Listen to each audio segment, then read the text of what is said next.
প্রথমে আমরা Fiverr এ চলে আসবো এবং সার্চ দিব Flutter। আপনি চিন্তা করেন যে আপনি যদি একজন ক্লায়েন্ট হতেন এবং আপনি Fiverr এ সার্ভিস নিতে আসছেন, সেক্ষেত্রে আপনি কি করতেন?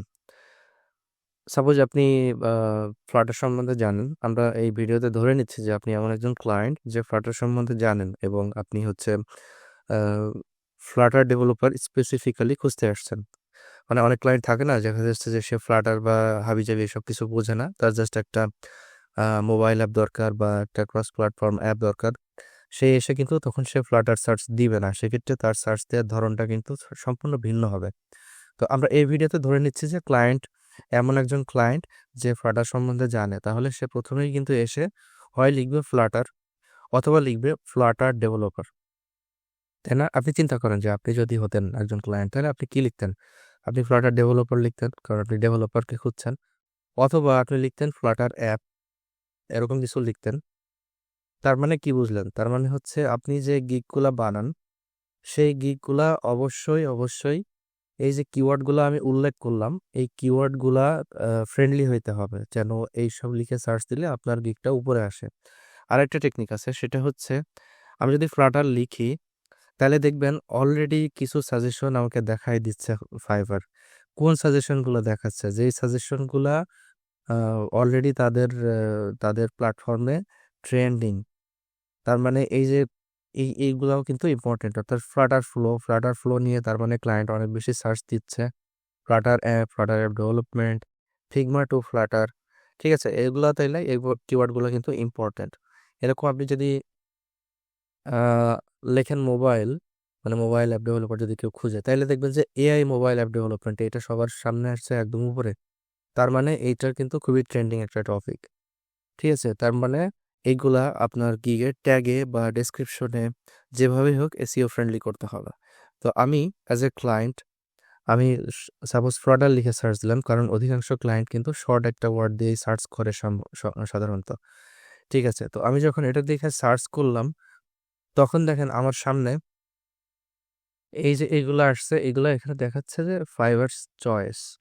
অর্থাৎ Fiverr এগুলা তাদের নিজস্ব অ্যালগরিদম দিয়ে এগুলাকে দেখাইতেছে। তো এখানে আসাটা অ্যাজ এ বিগিনার আপনার জন্য সম্ভব হবে না। এটা হচ্ছে দীর্ঘদিন ধরে কাজ করার পরে এখানে শো করতে পারে। যেমন এর দেখেন 1K প্লাস তার রিভিউ আছে, 500 প্লাস আ বা 450 প্লাস অনেক রিভিউ আছে যাদের। আর এটা কিভাবে আসছে আমি জানি না। হয়তোবা অন্য কোনো Fiverr এর কোনো অ্যালগরিদম একেও গুরুত্বপূর্ণ মনে করছে বিধায় এখানে নিয়ে আসছে। তো আমরা Fiverr's চয়েস এটা ইগনোর করলাম। কারণ আ আমরা ধরে নিচ্ছি যে আমরা এর মধ্যে আসবো না। আমরা আসবো তার নিচে যেইগুলো আছে তাদের মধ্যে। তো তাদের জন্য আমরা কিভাবে করতে পারি আমাদের গিগটা, সেটা আমরা একটু আলোচনা করব আজকে। এই যে এই গিগটা লেভেল 1 আর তার খুব বেশি কাজও নাই। 27 রেটিং আছে মাত্র। এইটাতে আরও কম, মাত্র একটা রেটিং আছে। তো সে হচ্ছে $100 এও করে দিতে রাজি আছে। তো এই বিষয়টা সবাই খেয়াল করছেন যে এখানে সে মাত্র $100 এ আপনার একটা অ্যাপ বানিয়ে দিতে চাচ্ছে। তো তার মানে ক্লায়েন্ট এটা দেখে আ মোটামুটি সন্তুষ্ট হবে। কোন ক্লায়েন্ট? যাদের বাজেট খুবই কম। কিন্তু একজন ভালো ক্লায়েন্ট যদি আসে মার্কেটে এবং সে যদি দেখে যে একজন ডেভেলপার $100 এ একটা কাজ করে দিতে ইচ্ছুক, তাইলে সে কিন্তু ১ম এ বুঝবে যে এই ডেভেলপারটা ভালো না। কারণ তার দাম খুবই কম। আপনাকে যদি হচ্ছে অ্যান্ড্রয়েড আর আইফোনের একটা এক্সাম্পল দেই, আইফোন কেন চলে? আইফোনের থেকে কিন্তু ওই সেম বাজেটে অ্যান্ড্রয়েড অনেক বেশি পারফরম্যান্স দেয়, অনেক কিছু ভালো দেয়। তারপরেও মানুষ আইফোন কেন আ নিতে চায়? কারণ এটা একটা স্ট্যাটাস মতো বিষয় হয়ে গেছে। আর মানুষের মধ্যে একটা ওই যে একটা সাইকোলজি যে যে জিনিসের দাম বেশি সে জিনিস অনেক ভালো। তো এইজন্যে সাধারণত আইফোন চলে ইউরোপ, আমেরিকার দেশগুলাতে। তো তাদের মধ্যে এই যে সাইকোলজিটা বিল্ড করা অলরেডি হয়ে গেছে। আইফোন শুরু থেকে যেভাবে মার্কেটিং করছে, এই সাইকোলজির কারণেই কিন্তু মানুষ এখনো আইফোন ছাড়তে পারে না। আমরা দেশিরা আমাদের বাজেট কম বা আমাদের কাছে অ্যান্ড্রয়েড অলরেডি আমরা ১ম থেকে ইউজ করছি। আমরা জানি যে আমাদেরকে কম টাকায়ও অ্যান্ড্রয়েড ভালো সার্ভিস দেয়। এজন্য আমরা সাধারণত কিন্তু অ্যান্ড্রয়েডের দিকেই ঝুঁকি। তো এইখানে আমি আপনাকে সেটাই বোঝাচ্ছি যে কিছু ক্লায়েন্ট আছে যারা এখানে এত কম টাকা দেখে এইসব গিগগুলা নিবে না। কারণ তার কাছে মনে হবে যে এরা কাজ যথেষ্ট পারে না, $100 সে আমাকে কি অ্যাপ বানিয়ে দিবে। আর কিছু ক্লায়েন্ট আছে যারা এটা দেখে খুশি হবে এবং এটাতে ক্লিক করবে। তো আপনার প্রথমে একটা ডিসিশন নিতে হবে যে কি ধরনের আপনি কি ধরনের ক্লায়েন্ট খুঁজছেন। যেসব ক্লায়েন্ট $100 কাজে খুশি, সেসব ক্লায়েন্ট কিন্তু ভালো ক্লায়েন্ট না, খুব বেশি আহামরি ক্লায়েন্ট না। এরা কেমন ধরনের ক্লায়েন্ট? ওই বাংলাদেশ ইন্ডিয়া টাইপের ক্লায়েন্ট, যারা কম টাকায় অনেক বেশি কাজ করিয়ে নিতে ইচ্ছুক। $100 মধ্যে সে আপনাকে অনেক অনেক কাজ করাবে, এ ধরনের ক্লায়েন্ট। এখন এটা ডিপেন্ড করছে আপনার অভিজ্ঞতার উপরও। যদি এমন হয় যে আপনি ফ্লাটারে মাত্রই শুরু করছেন বা বেশি দিন শুরু করেন নাই, আপনার ওই লেভেলের কনফিডেন্স নাই ভেতরে যে আপনি মিড লেভেল বা বেশ মোটামুটি কঠিন টাইপের যেসব অ্যাপগুলো ওইগুলো পারবেন না, সেক্ষেত্রে আপনি এরকম কম টাকার গিগেই খুলবেন, কম টাকা প্রাইসেই খুলবেন গিগ। আর যদি এমন হয় যে আপনি অলরেডি মোটামুটি জব করছেন ফ্লাটারে এবং আপনি মোটামুটি পারেন এবং আপনি কনফিডেন্ট যে মিড লেভেল আপনার কোনো কাজ দিলে আপনি সেগুলো করতে পারবেন, তাহলে আমি বলবো আপনি খুব বেশি প্রাইস দেওয়া দরকার নাই, তবে এর তুলনায় আপনি আরো 2-3 গুণ বাড়াইও দিতে পারেন। সেটা আহ, আপনার ডিসিশন, বা আর একটু মার্কেট রিসার্চ করে আপনি দেখবেন। খুব বেশি দিলে ফাইবারের ক্লায়েন্ট পাবেন না, কারণ ফাইবারে সাধারণত যেসব ক্লায়েন্টগুলো আসে এদের বাজেট থাকে খুবই কম। তো আমি হচ্ছে প্রথমটাতে ক্লিক করি যে কেন তার গিগটা সামনে আসলো। অবশ্যই একটা কারণ আছে, তার গিগটা অবশ্যই এসিও ফ্রেন্ডলি হয়েছে। তা না হলে আমি ফ্লাটার লিখলাম, আমার সাথে সাথে ফাইবার আমাকে এটা দেখিয়ে দিবে কেন। তো আমি পরেরটাতে ক্লিক করি, সে মাত্র $15 দাম দিছে, খুবই খারাপ অবস্থা। এই যে এই ইয়েটা দেখেন, সে হচ্ছে ভেটেড প্রো। ভেটেড প্রো মানে একদম ফাইবার হাতে ধরে যেই ট্যালেন্ট গুলাকে পিক করে তাদের জন্য। তো যখন কেউ ভেটেড প্রো হয়ে যায় তখন কিন্তু তার প্রাইস অনেক বেশি হইলেও সমস্যা নাই, কেননা তাকে ওই ধরনের ক্লায়েন্টই হায়ার করবে যেসব ক্লায়েন্ট খুবই ভালো মানের ক্লায়েন্ট এবং সে নিজেও খুব ভালো মানের ফ্রিল্যান্সার। ভেটেড প্রো বিশাল ব্যাপার। তো আপনি যদি কখনো এরকম পর্যায়ে যান তখন কিন্তু বাড়াইতে পারেন, কোনো সমস্যা নেই। তো আমি আরেকটা ক্লিক করব, খুব বেশি ক্লিক করব না, আমি মোটামুটি এটা ক্লিক করব এবং এটাই প্রথমে দেখি, কারণ এর যে কভার ফটোটা আছে এটা কিন্তু অনেক ভালো, যথেষ্ট ভালো। আর আগের যে দুইটা ক্লিক করছি এই দুইটার কভার ফটো খুবই খারাপ, খুবই খারাপ। যদিও তারা সৌভাগ্যক্রমে এখানে উপরে চলে আসছে, কিন্তু আমি যদি একটু বুদ্ধিশুদ্ধি সম্পন্ন ক্লায়েন্ট হই আমি কিন্তু ইজিলি ধরতে পারবো যে এর গিকটা আমার দেখে পছন্দ হচ্ছে না, এখানে ক্লিক করব না। কিন্তু নিচের গুলাতে যদি আসি, নিচের গুলাতে দেখেন সুন্দর একটা ছবি দেয়া আছে তাদের। কেউ বা প্রফেশনালি একটা মনে হচ্ছে অফিসে বসে আছে এরকম, কেউ একটা সুন্দর ভিডিও দিছে অনেকটা সুন্দর এডিট করে। এইগুলা কিন্তু যথেষ্ট ভালো মানের গিক। তো যেমন এটাও কিন্তু যথেষ্ট ভালো মানের, তার কভার ফটোটা যথেষ্ট অ্যাট্রাকটিভ করা, চোখে বাঁধার মতো। তো আমি ওইটা দেখি যে এ, কি করছে। প্রথমত তার সে একটা ভিডিও দিছে, ভিডিওটা গুরুত্বপূর্ণ। সে Hello, video this is Alamin, a professional. সে যখন ভিডিওটা দিছে তখন তার নিজের সম্বন্ধে একটু ব্রিফ করছে এবং তার সার্ভিস সম্বন্ধে একটু ব্রিফ করছে। তো এই ধরনের ভিডিওগুলো কিন্তু ক্লায়েন্ট যথেষ্ট খায় বলা যায়, কারণ এগুলাতে সে তার সবকিছু দেখাই দিচ্ছে যে সে কি কি নিয়ে কাজ করছে, কি করছে না করছে। এই জন্য ভিডিওটা দিতে পারলে খুবই ভালো, যথেষ্ট সুন্দর এডিটেড করে দিতে পারলে। তারপরে সেই সেম কভার ফটোটা দিছে, ঠিক আছে। এরপরে হচ্ছে সে যেগুলোর কাজ করছে সেগুলোর একটা স্ক্রিনশট। তো আমি ধরলাম যে আপনার আগে কাজ করা মানে ফাইবারে কাজ করা কিছু নাই, আপনি সেক্ষেত্রে কি ধরনের কভার দিবেন।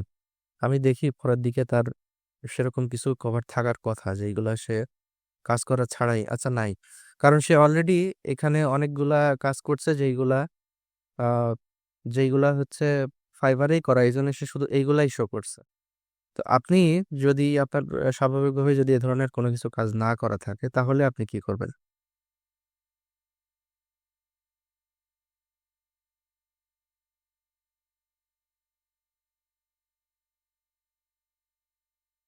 এই গিকটাতে আসি, যেমন সে এই যে এরকম 3টা ফটো দিয়ে রাখছে, 3টা ফটোর 3টাই কিন্তু যথেষ্ট আনপ্রফেশনাল।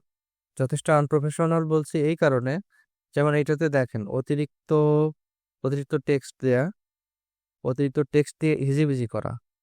এই ফটোটা দেখেন, এই ফটোটাতে সে সুন্দর করে শো আপ করছে ঠিকই, কিন্তু এটা দেখে বোঝার কোনো উপায় নাই সে এর মধ্যে কি করছে। মানে এত ছোট ছোট দেখা যাচ্ছে যে বোঝার উপায় নাই যে সে আসলে কি নিয়ে কাজ করছে। তো এই ইয়েটাও যথেষ্ট আনপ্রফেশনাল, তার যে ফটোগুলো ইউজ করা, কিন্তু তার যে গিকটা, এই গিকটা কিন্তু অনেক এসিও ফ্রেন্ডলি হয়েছে বিধায় এটা সামনে আসছে। তা আমরা তার কভার ফটো থেকে ইন্সপাইরেশন নিব না, কারণ তার কভার ফটোগুলো ভালো হয় নাই। আমরা যেটা নিব যে সে কি লিখছে এর মধ্যে, যার ফলে জিনিসটা এতটা এসিও ফ্রেন্ডলি হয়েছে। আর কভার ফটো কিরকম হওয়া উচিত সেটা নিয়ে হয়তো বা অন্য কোনো ভিডিওতে আলোচনা করা যাবে। আজকে আমরা দেখি এসিও ফ্রেন্ডলি করার জন্য কি কি করতে হয়, মানে কিভাবে গিগ লিখতে হয়। প্রথমত হচ্ছে আমরা ফ্লাটার লিখে সার্চ দিব, তারপরে যে যে গিগগুলা উপরে আসছে সেই গিগগুলার ডেসক্রিপশনগুলো আমরা পড়বো এবং পড়ে দেখবো যে সে কি কি কিওয়ার্ড ভেতরে ইউজ করছে। এবং কিছু ইয়ে থাকে, যেমন এই যে নিচে দেখেন তার এক্সপার্টিজের মধ্যে কি কি দিছে, পারপোসের মধ্যে কি কি দিছে, এগুলো সবই কিন্তু গুরুত্বপূর্ণ। ইভেন তার যে নিজের প্রোফাইলে যে বায়ো, এটাতেও সে কি কি দিছে, এগুলোও সবই কিন্তু গুরুত্বপূর্ণ বিষয়। তো আমরা প্রথমে ডেসক্রিপশনটা দেখি। ডেসক্রিপশনে সে লিখছে যে তুমি কি অ্যান্ড্রয়েড আইওএস এর অ্যাপ ডেভেলপমেন্ট খুঁজছো কিনা। আমি হচ্ছে ফ্লাটারে কাজ করি, ইউআই ইউএক্স এবং ফুললি ফাংশনাল করে কাজ করতে পারি। তারপরে সে হাবিজাবি লিখছে, এগুলো আনপ্রফেশনাল। আমার মেইনলি যেটা নজর কাটছে সেটা হচ্ছে এইখানে সে হোয়াট আই অফার দিয়ে কিছু সুন্দর পয়েন্ট উল্লেখ করে দিছে। সে কি কি লিখছে, Android iOS app development, custom UI UX, Firebase REST API authentication, push notification, app store deployment.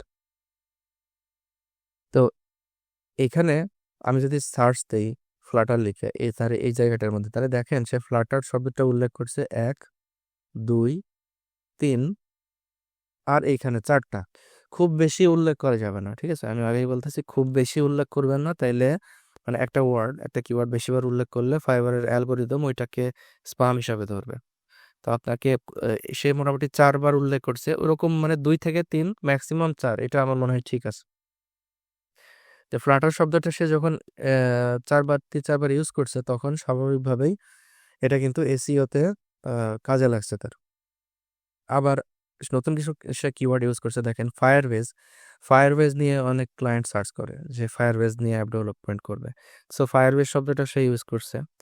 অনেক ক্লায়েন্ট অ্যান্ড্রয়েড লিখে সার্চ করে, অনেকে আইওএস লিখে সার্চ করে, সে সেই 2টা কিওয়ার্ড এখানে ইউজ করছে। বুঝতে পারছেন? সে জেনে এইগুলা ইউজ করছে নাকি না জেনে আমি জানি না, কিন্তু তার গিটটা কিন্তু বেশ এসইও ফ্রেন্ডলি হয়েছে। তো এখানে আরো কিছু বিষয় সে উল্লেখ করছে, যেমন ফুল অ্যাপ শব্দটা, এটাও অনেক ক্লায়েন্ট কিন্তু লেখে। এপিআই শব্দটা অনেক কিছু লেখে অনেক ক্লায়েন্ট। আবার এখানে আরেকটু নিচে আসি, তার প্রোফাইলের মধ্যে ফ্লাটার শব্দটা সে উল্লেখ করছে, যেটা একটা ভালো দিক। আবার সে যে প্যাকেজগুলো উল্লেখ করছে, প্যাকেজের মধ্যেও কিন্তু ফ্লাটার শব্দটা উল্লেখ করছে। এটা না করলেও কিন্তু পারতো, কিন্তু তারপরেও সে করার ফলে তার উপকারী হয়েছে। আগেই বলতেছি খুব বেশি ইউজ করা দরকার নেই।